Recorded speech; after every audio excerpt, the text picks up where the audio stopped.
Assalamualaikum warahmatullahi wabarakatuh dan salam sejahtera buat semua penonton podcast Sejamin FM. Alhamdulillah kembali semula kita pada hari ini dalam segmen kali ini dengan tajuknya Di Sebalik Kehidupan Seorang DJ dan juga Penyanyi. Terima kasih kepada semua yang telah menyokong selama ini. Baik, tanpa buang masa kita nak menjemput tetamu kita iaitu Encik Anas Tahir. Assalamualaikum. Waalaikumsalam warahmatullahi wabarakatuh. Apa khabar? Sihat Mio. Masya-Allah. Mio macam mana? Sihat Alhamdulillah. Alhamdulillah. Terima kasih di atas luang masa kami pada hari ini. No worries, insya-Allah. Sama-sama. Tu, tajuk kita hari ini ialah Di Sebalik Seorang DJ dan juga Penyanyi. Wow. Jadi dengar tajuk ni pun saya seram kan. Nak Tajuk kata DJ seram. tak DJ sangat nak kata penyanyi tak penyanyi sangat Mana satu jadi tak apa, kita chill dulu. Okay, alright. Baik.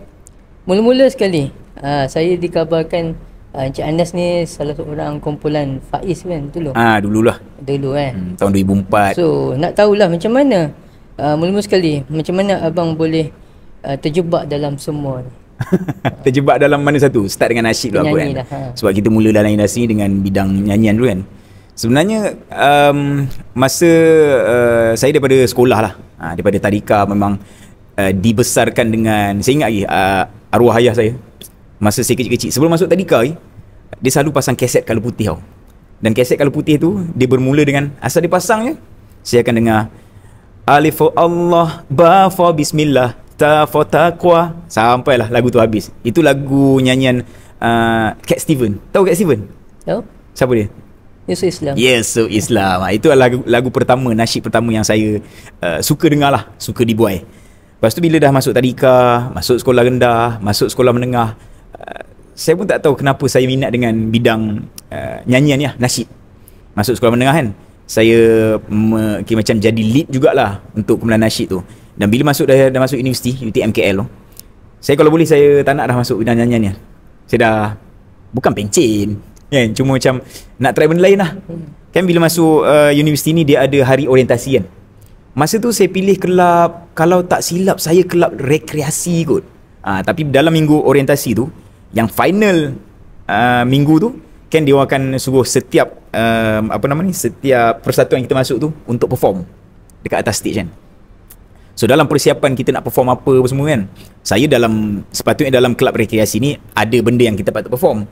Tapi bila ada satu saya rasa macam kelab nasyid lah macam tu kan. Kelab nasyid ni saya dengar dia orang berlatih nasyid daripada jauh kan.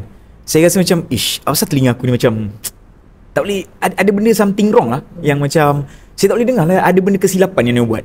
Walaupun saya rasa saya tak adalah perfect kan, tapi saya rasa macam aku rasa aku perlu so called macam dakwah lah konon lah kan. Macam kita nak perbetulkan apa yang kita rasa macam agak kurang kat situ. Nak kata salah tidak, cuma mungkin diorang tu kurang ilmu dalam segi tu kan, ataupun telinga diorang mungkin tak berapa nak dengar sharp ke kan. Kita tak adalah katakan diorang tu tak layak menyanyi, tak. Tapi bila saya asalnya pergi tegur diorang dekat satu sudut tu, cakap macam ni main dia.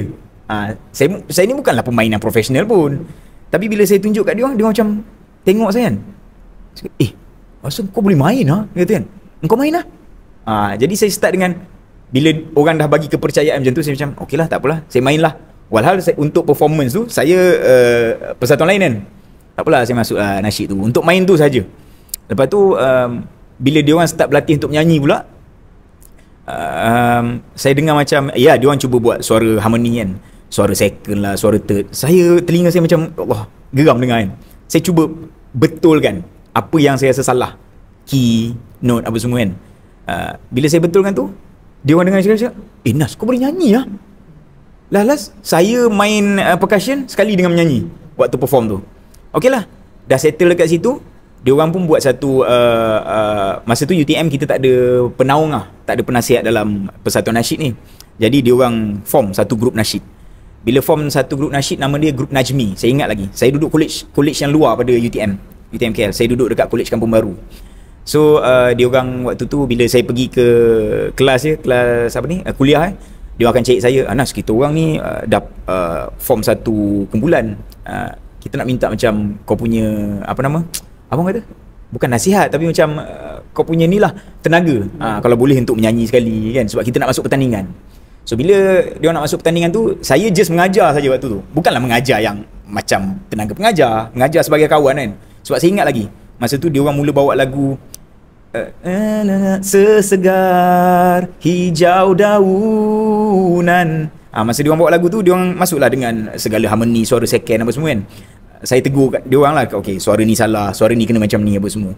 Lepas tu dalam pertandingan nasyid tu, saya ingat lagi pertandingan tu dekat Universiti Malaya College Zabah. Dia orang perlukan untuk cipta lagu sendiri. So bila suruh cipta lagu sendiri, dia orang pun cuba buat lagu. Saya pun cuba buat lagu. Bila saya cuba buat lagu, saya buatlah humming apa semua kan. Lagu ni melodi macam ni apa semua. Lepas tu dia orang pun cakap, "Anas, lagu kau sedap lah." Jadi sampai, faham tak? Daripada saya tak nak masuk nasyid, sampai saya ke nasyid kat universiti, dan bila lagu tu dah dipertandingkan, sampailah menang apa semua, and then dekat situlah pertandingan tu ada juri waktu tu, Abang Ito, Abang Fazli Faiz dengan seorang lagi saya tak ingat. Bila dia tengok pertandingan tu dan saya menang, dia orang pun macam merisik saya untuk masuk Bulan Faiz selepas pada tahun 2003, 2004 macam tu lah. Waktu tu saya dah nak final lah, dah nak habis belajar dah dekat UTM, diploma so saya pun masa tu tak adalah setuju terus 100%. Tapi saya cakap, saya kesian kat kawan-kawan saya yang lain, kenapa tak ambil satu grup untuk buat satu grup lain under Faiz kan. Lepas tu bila saya minta nasihat kawan-kawan kata, tak apalah Nas, kau pergilah, dah bila dia nak kau seorang, kau pergi kan. So saya pun masuk grup Faiz tu, bertahan selama 2 tahun. Itulah saya mulakan bidang nyanyian yang masuk dalam industri nasyid ni. Okey, so panjang tak cerita dia? Okey lah, dah habis. Mukadimah tu. Baik. Tapi kita dimaklumkan juga, selain daripada penyanyi, abang juga, Cik Anas juga adalah DJ kan. So macam mana mula-mula career tu bermula? Career sebagai seorang DJ ni, orang selalu salah faham. DJ ni is disc jockey tau. Disc jockey yang selalu dekat clubbing lah. Tapi pasal orang dah biasa dengan DJ. So sebenarnya kita ni hanyalah penyampai radio. So mula kerja dekat penyampai radio Zayan ni starting daripada tahun 2017. So waktu tu bos Zayan lah yang sekarang ni, Wan Syarul Amri, dia macam mana, dia ditugaskan untuk mencari penyampai radio yang baru nak ditubuhkan. Waktu tu bukan nama Zayan lagi, masih memikirkan lagi nama apa yang kita nak bagi dekat radio ni. Ada nama Ikhlas lah kan, Ikhlas FM masa tu kan. Tapi sekarang ni dah Zayan lah. So dalam waktu bos kita Wan Syarul Amri tu nak mencari penyampai tu, dikisahkan saya ni pernah berjumpa dengan Wan Syarul Amri ni tahun 2004-2005, lama lah. Sedangkan Radio Zayan ni dia mula bersiaran pada tahun 2017. Jadi benda dah dah lama tak berhubung lah. Dan saya perasan dia masih lagi ikuti saya punya perkembangan dekat Instagram. Memang waktu tu tahun 2015 tu saya berhenti kerja dalam bidang jurutera oil and gas. So saya buat macam-macam kerja. Saya berniaga roti, saya jual lampin, saya jual kopok lekor, kadang-kadang saya buat kerja electrician, saya buat kerja bengkel, saya buat kerja construction. Waktu tu lah saya pun tak tahu macam mana tiba-tiba ada sekali tu saya tengah buat roti lah, tengah menguli. Lepas tu bos lah, Abang Wan ni, dia call saya, dia telefon, dia kata masa tu saya baru terbit lagu ni, Penjajah Jalanan. Sebab masa tu saya berniaga, saya buat lagu Penjajah Jalanan dengan Aiman Siddiq, minta maaf. Okay, lepas tu Wan ni call, saya tak tahu nombor dia. Dia kata, Anas, saya Wan, boleh minta tolong datang radio Astro tak? Datang Bukit Jalil Astro untuk temu duga penyampai radio. Waktu tu saya pun tak tahu Wan ni Wan mana satu. So saya rasa waktu tu radio ni macam waktu prank macam tu kan. Dia macam orang tengah hype dengan radio je prank. So saya macam ni confirm prank kan ni kan. Bila masa pula aku plan nak jadi penyampai radio apa semua kan, saya letak telefon. Sebab saya cakap saya sibuk. Cetak macam benda ni kan. Lepas tu lepas dalam 2-3 minit yang tu dia telefon balik. Dia punya suara tu bukanlah berubah jadi agak tegas, garam tu tak ada. Tapi dia macam Nas, dia serius sikit lah. Saya Wan tadi ni, memang saya dekat Astro ni, minta tolong datang Bukit Jalil pada hari Rabu untuk kita nak tengok sebagai penyampai radio ni. Cakap betul ke ni? Betul. Jadi hari Rabu tu pun saya pergilah. Saya pergi. dalam keadaan yang macam mana, waktu tu saya tak letakkan expectation apa-apa lah. Saya datang interview waktu tu dengan beberapa orang lain, macam apa orang kata, calon-calon yang mungkin layak lah untuk jadi penyampai radio waktu tu. Dan saya tengok waktu yang datang tu, saya rasa semua ni macam pempengaruh lah. Dia orang pernah masuk reality show kan, macam pernah masuk AF, pernah masuk apa ni pencetus rumah, apa macam-macam lah, tapi semuanya pernah masuk reality show TV. Lagilah saya punya expectation tu memang saya rasa dia panggil ni saja je ni, bukanlah nak ambil saya sangat sebagai penyampai radio. Dia orang cuma macam nak cukupkan quorum je. Saya tak letakkan apa-apa. Saya pergi, saya bercakap. Lepas tu saya balik lah. Hari Rabu tu saya balik macam biasa, tak ada letakkan expectation. Waktu tu saya sempat lah sembang dengan Rakib, macam mana boleh panggil kita jadi untuk penyampai radio ni? Lepas tu Rakib lah yang cakap, ni pasal ni, apa ni, budak-budak kan masuk apa reality show apa semua kan. Lepas tu saya cakap Rakib, aku tak masuk reality show aku tak pernah masuk pencetus rumah ke AF apa semua. Oh ya ke? Ya. Lepas tu Rakib cakap, dia tengok followers Instagram. Waktu tu Instagram kan, saya rasa memang tak ada TikTok kalau tak salah saya rasa. Tu 2017 saya tak pasti ada TikTok tak. Lepas tu saya cakap Rakib, saya tengok Rakib punya followers masa tu kalau tak silap saya 30 lebih kot, banyak lah bagi saya kan. Saya tengok Instagram saya punya 2,300 je, tak ramai pun. Tak apalah, balik sampai rumah. Lepas tu tiba-tiba bos Wan tadi ni, dia telefon, Anas, awak berjaya untuk yang first stage tu, tolong datang hari Jumaat. Datang hari Jumaat untuk kita tengok siapa nak pergi ke segmen pagi. Oh iya ke? Saya pun macam, yelah, sujud syukur jugalah. Tapi saya macam 50-50 je lah. Macam okey lah, sebab dia ada second interview, so tak mungkin dapat kot kan. Mungkin, like, don't know, dia tak tahu macam mana cakap. Hari Jumaat tu saya datang macam biasa, pukul 8 pukul 9 macam tu. Saya jumpa ada dia sebelum tu Abang Wan ada bagi tahulah yang radio ni akan ambil Mawi sebagai penyampai pagi lah. So dia nak tengok siapa yang boleh dengan Mawi kan. Pasal yelah, dia nak naikkan satu jenama yang baru ni, brand baru ni, Zayan ni. Dia kena ambil orang yang terkenal sikit lah. Yelah, kita letak kita siapa lah kita kan. Lepas tu bila dah panggil Mawi, mula-mula masuk dekat dalam macam apa, fish tank tu lah kan. Konten ada apa, gelas apa semua kan. Saya dengar Rakib cakap Mawi, cakap sedap kat dia orang cakap kan. Mesti Rakib dapat ni dengan Mawi kan. Saya pun duduk, lepas tu saya masuk. Anas, your turn. Masuk dia bagi satu topik. Saya pernah jumpa Mawi, tapi jujurnya saya bukanlah peminat atau followers Mawi. So saya tak kenal dia secara detail. So masa duduk atas stool tu, ada gelas kat depan, ada dua orang bos radio dengan Abang Wan ni, bos Zayan, Mawi kat sebelah. Saya duduk atas kursi tu, saya tak tengok langsung muka Mawi. Sebab saya tak tahu nak cakap apa. Dia bagi tajuk, saya pun goreng lah. Apa benda cakap pun saya dah tak ingat lah. Mawi ingat. Lepas tu dah settle tu, dia panggil meeting. Tapi meeting mula-mula tu dia panggil Mawi dulu. Saya tak tahu apa yang dibincangkan dengan Mawi. Waktu tu saya tak tahu. Lepas tu lepas Mawi dia panggil saya. Bos yang atas bos radio dia panggil. Dia tanya, berapa lama dah kenal Mawi? Saya cakap, baru kenal. Lepas tu dia tanya, macam mana nampak you are so lively bersembangan dia? Lepas tu saya cakap, tak tahu kan. Lepas tu dia tanya, ada apa-apa nak tanya tak? Kalau suruh start kerja apa semua? Saya cakap tak ada. Ada pengalaman tak? Tak ada. Semua tak ada. Dia kira tak ada. Saya memang tak tunjuk pandai lah waktu tu. Dan saya memang rasa macam mana? Layak ke? Macam tu kan? Layak ke? Tanpa meletakkan harapan. Okey, lepas tu dia panggil Rakib pula. Dia keluar daripada bilik meeting tu. Dia bagi tahu yang okey Anas, tahniah sebab awak akan menjadi penyampai Zayan sebelah pagi dengan Mawi. Gitulah cerita secara ringkasnya. Lepas tu beberapa tahun selepas itu, 2 tahun lebih kurang lepas pada tu, barulah saya tahu sebenarnya yang rupanya okey, Mawi dia dah confirm habis kan. Waktu dalam meeting yang mula-mula dia panggil Mawi tu, dia kena tanya Mawi selesa dengan siapa. So Mawi lah yang membuka rezeki kepada saya untuk pergi ke sebelah pagi dengan dia selama 7 tahun. Mak kata 2017 daripada mula Zayan buka tu sampailah sekarang 2025. Awal tahun 2025 dia orang dah restructure, yang mana pagi kita dah ada penyampai baru lah. Penyampai baru untuk Zayan, tapi dah agak lama dalam bidang penyiaran ni, which is FBI dengan Nana Mazan, dan saya dipindahkan ke slot petang.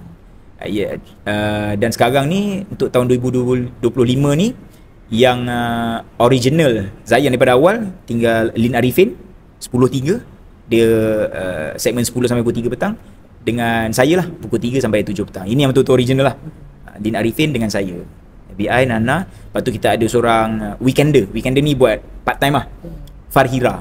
Dia ni daripada Dai Muda Yadin. So dalam Zayan sekarang ada tiga perempuan, 2 orang lelaki. Gitulah. Baik, tajuk kita pun memang sesuai dengan hari ini, iaitu berkaitan dengan di sebalik kejayaan seorang penyanyi dan juga DJ. Berjaya ke? Tak apa, amin kan. Amin, insyaAllah. Amin. Baik, mungkinlah nak katakan macam mana balance nak jadi seorang artis, penyanyi dengan DJ tu. Macam mana abang kejap abang, kejap encik di sebalik kamera? Sebenarnya saya panggil dia abang, tapi ni santai je lah kan. Asal bagi encik lah. Macam mana nak balancekan kehidupan sebagai penyanyi dengan DJ tu? Jujurnya, saya bermula dengan kerjaya sebagai seorang penyanyi, grup Faiz. Lepas tu pernah sekejap menganggotai UNIC. Sekejap, orang tak sempat kenal pun. Dan finalnya dengan grup Firdaus. Lepas tu saya balik daripada UK, sambung belajar tu, dah balik. Masa tu dengan grup Firdaus sampai tahun 2011 ke 2012 macam tu. Lepas tu Firdaus pun kata yang dia tak boleh teruskan lah, sebab jauh masing-masing semua pensyarah dekat UUM Sintuk. Dan kemudian saya buat sendiri lah, yang mana bermulanya lagu solo pertama saya, Penjajah Jalanan tu. Dan jujurnya untuk menstabilkan, yang tadi Mio tanya kan, macam mana nak balance kan. Mula-mula saya jadi penyampai radio ni, orang masih lagi panggil saya untuk menyanyi. Dan waktu tu saya memang rasa macam kerjaya saya sebagai seorang penyanyi tu lebih daripada seorang MC. Ya, biasa orang dengar kalau dah jadi penyampai radio ni, orang biasa akan jemput jadi MC. Dan saya ni sebenarnya tak suka jadi MC. Just tak minat, sebab saya takut saya akan tersalah cakap. Sebab orang dengar dekat radio macam sedap cakap kan. Radio boleh edit babe. Kan? Kalau cakap depan-depan ni, saya takut benda yang berprotokol ni tak kena dengan saya. Sebab saya ni agak hype sikit. Orang masih jemput saya menyanyi masa tu. Saya rasa okey lah, senang kerja untuk saya, nyanyi je, tak perlu bercakap banyak. Tapi bila dah, when it comes to dah berapa, sekarang dah 7 tahun saya dalam bidang pengacaraan lah bila masuk dalam bidang ni, dia automatik dia masuk dalam pengacaraan lah. Tiba-tiba orang panggil saya menyanyi, saya rasa macam janggal pula. Sedangkan dulu saya lebih suka orang panggil saya untuk menyanyi berbanding mengacara. Tapi sekarang ni bila dah lama, dah 7 tahun, saya rasa macam walaupun saya ada menyanyi lagi lagu untuk lagu yang memang saya buat sendirilah, alhamdulillah. Tapi untuk panggil, untuk jemput saya untuk menyanyi ni, saya rasa macam pelik pula. Sebab saya rasa sebenarnya orang jemput aku ni untuk mengacara, bercakap. Faham tak? So kalau kata nak balance tu macam mustahil je. Tapi kita struggle lah sebenarnya untuk balancekan benda tu saja. Orang nampak benda tu macam simple kan. Tapi untuk saya mungkin kelemahan saya susah nak balancekan. Tapi kita cuba. Bila orang bagi kita untuk pikul amanah sebagai mengacara, kita kena mengacara lah. Bila orang bagi tahu kita untuk menyanyi, kita kena menyanyi. Tu yang kadang-kadang macam ada juga orang yang saya tak kata dia orang ambil kesempatan, tapi pasal dia orang nampak macam saya boleh mengacara dan boleh menyanyi, kadang-kadang dia orang bagi satu job tu, payment tu sebenarnya untuk mengacara je. Tapi bila dia orang kata, Nas boleh tak belanja 1-2 lagu kan, kita nak tolak pun kan. Kebiasaannya orang akan minta okey, mengacara lain, nyanyi lain kan. Tapi dia akan jadi macam tu lah. Dia akan jadi macam nyanyi sekarang, boleh lah, saya belanja lah. Itulah. Jadi macam mana kalau katalah ada jemputan, orang dah booking siap untuk nyanyi, tapi kena pula dengan time tu tugasan dekat radio pula. Itu benda susah lah Mio. Kalau biasanya orang yang jemput saya untuk mengacara atau menyanyi lah dia orang kena tahu jadual saya. Itu satu. Dan saya bolehlah ambil job untuk setiap hari. Kalau weekend kita boleh ambil setiap hari, tetapi kena pastikan yang job tu habis tengah hari lah. Contoh macam pukul 12 ke pukul 1.30 kalau dekat area KL ni sempat lagi lah. Lepas tu kalau macam Jumaat, Sabtu boleh lah. Kalau malam okey lah. So adakah kena booking 3 bulan sebelum event? Kalau boleh lagi bagus. Boleh kita masukkan dalam jadual. Betul lah tu.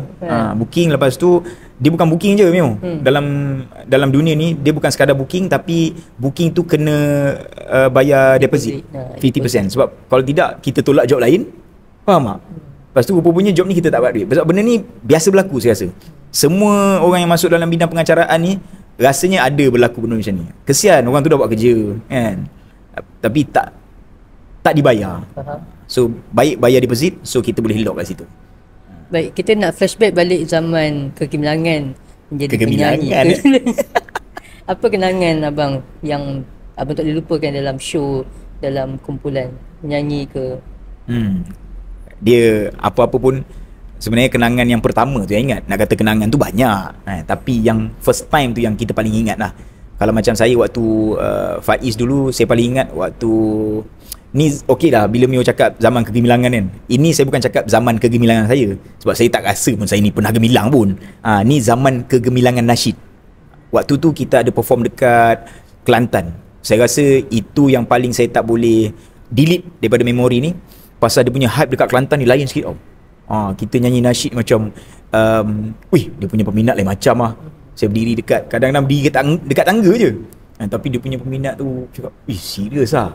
Itu yang saya paling tak boleh lupa lah. And the rest saya rasa macam tak ada apa-apa sangat, cuma lebih kepada berukhuwah lah. Berukhuwah lah. Baik, setiap orang ada dia punya ikon yang menjadi inspirasi dalam bidang tertentu. So kalau Abang Anas, siapa agak-agak?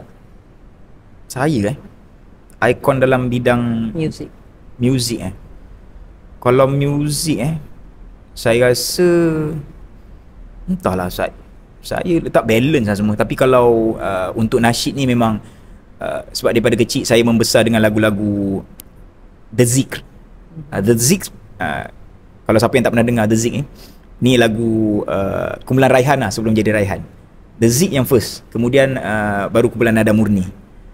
Itu dalam bidang music atau nasyid lah. Tapi saya ni sebab jenis macam lagu ballad pun saya dengar, lagu rock pun saya dengar, tapi banyaknya daripada negara luar lah. Saya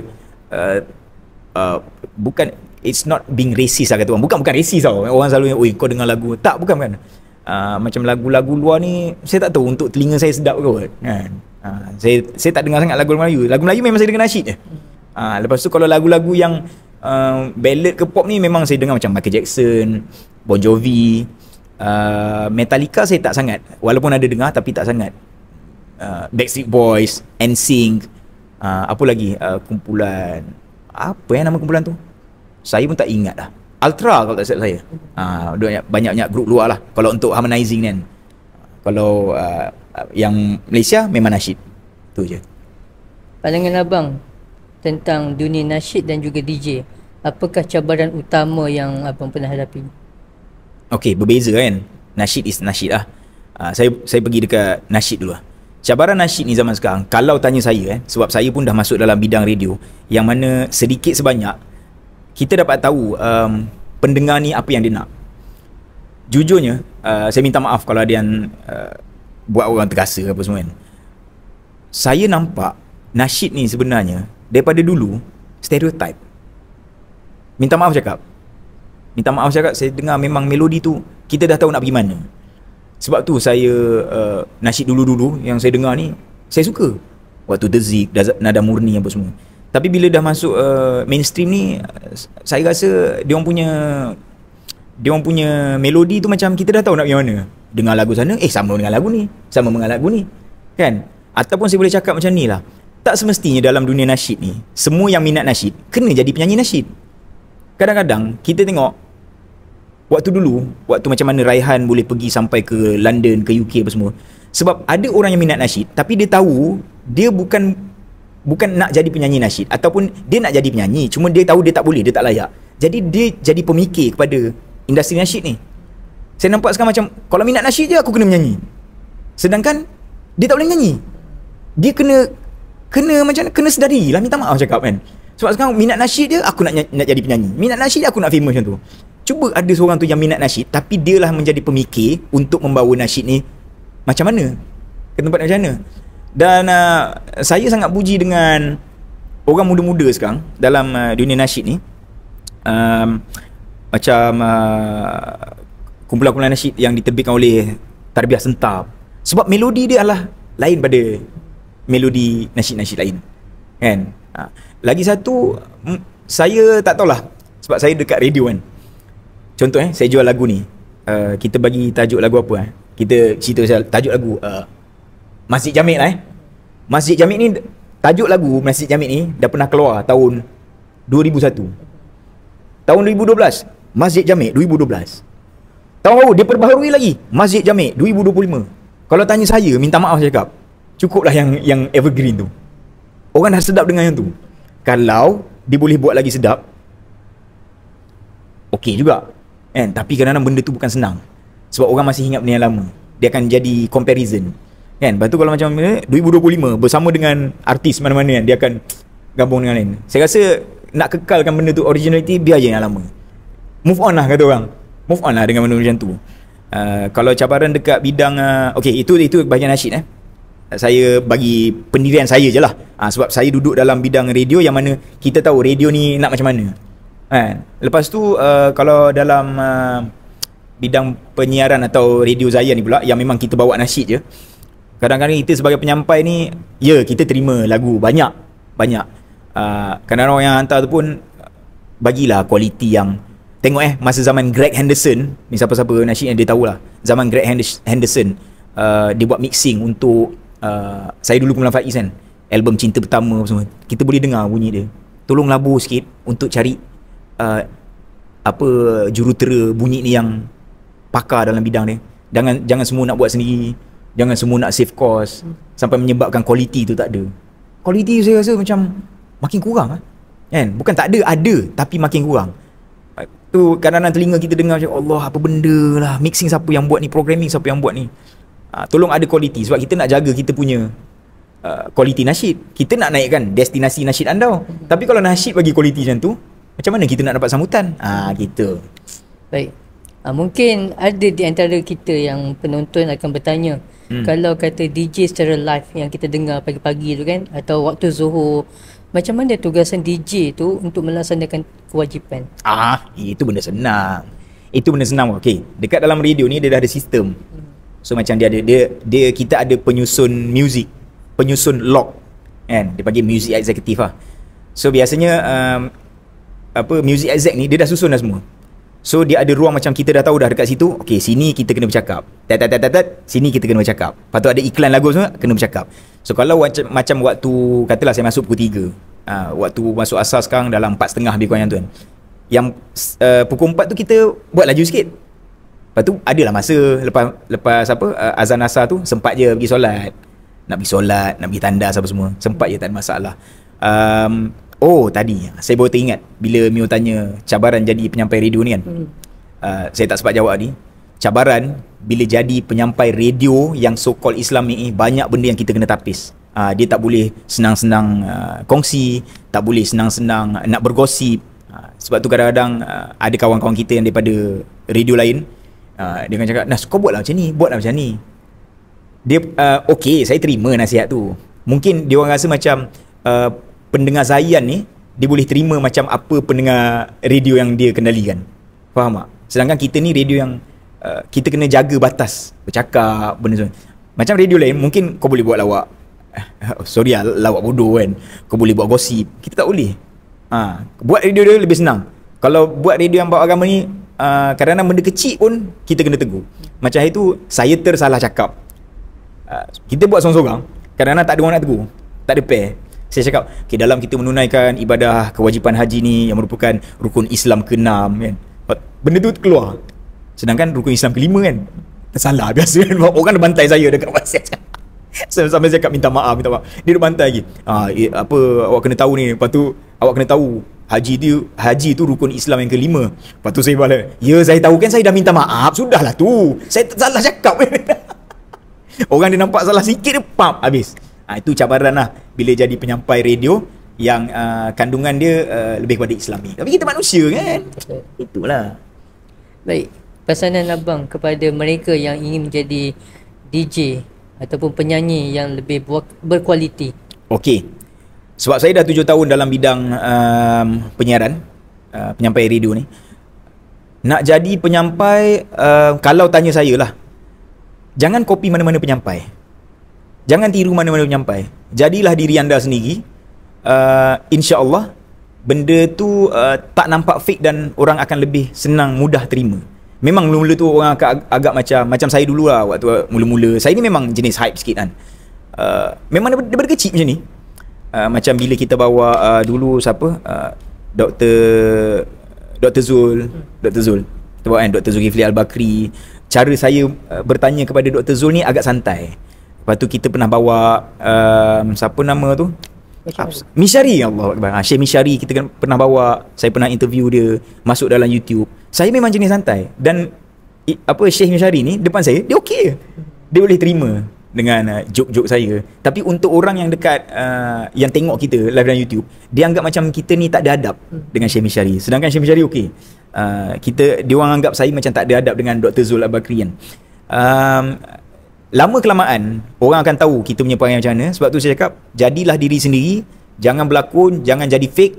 Sebab lama kelamaan orang akan tahu kita ni macam mana. Kalau itu dalam bidang penyiaran lah. Selalu minta doa supaya Allah jaga hati kita. Sebab kita tahu bila kita duduk dalam bidang ni, ramai orang yang akan mencontohi kita. Takut kadang-kadang, benda ni sampai sekarang saya takut. Apa yang saya kongsikan tu, saya sendiri tak lakukannya. Paling saya takut. Apa lagi, kalau dalam bidang nyanyian ni saya rasa sama kot. Just be yourself. Menyanyi ikut kita punya cita rasa. Sebab kadang-kadang ada orang ni dia nyanyi tapi dia punya cita rasa lain sebenarnya. Dia nak nyanyi macam ni tapi aku nak nyanyi lagu macam bunyi K-pop lah. So macam bunyi tak jadi sangat lah. Tapi kalau kita waktu kita menyanyi tu, macam mana kita mengharapkan ada orang views yang banyak apa semua kan, dia akan kecewa nanti. So kalau awak nak nyanyi, kalau minat menyanyi, inilah dia. Minat menyanyi, nyanyi je. Biarlah orang nak kata apa pun. Tapi kena ingat, kalau dah nyanyi tu tak sedap, kena sedari. Kena sedari. Okay, last question. Tadi sebenarnya last question tapi tiba-tiba terlintas. Macam mana nak confident bila depan orang? Allahu Akbar. Confident depan orang Dia belakang takbir, aku boleh nyanyi. Sampai atas pentas. Betul lah. Betul. Saya rasa benda yang banyak bagi bantuan waktu saya nak menyanyi secara live. Kalau saya lah, spotlight yang buat saya silau. Kalau tanya saya. Sebab bila silau, kau tak nampak depan ni siapa ni. Kita tak nampak siapa penonton kita. Sebab dia gelap kan? Silau, memang penonton semua kalau ramai dia nampak kita. Sama juga bila kita jadi macam pengacara majlis. Sebab saya pernah mengacara konsert UNIC, Re-UNIC.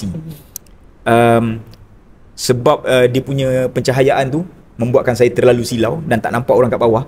Rupanya yang kita cakap santai dengan Mawi tu, orang gelak. Walhal saya tak rasa benda tu kelakar kan. Maknanya kata kita lupa siapa yang ada depan kita. Tapi bila kita lupa siapa ada depan kita, kita tetap kena kawal percakapan kita lah. Takut terkeluar benda yang tak elok pula. Gitulah.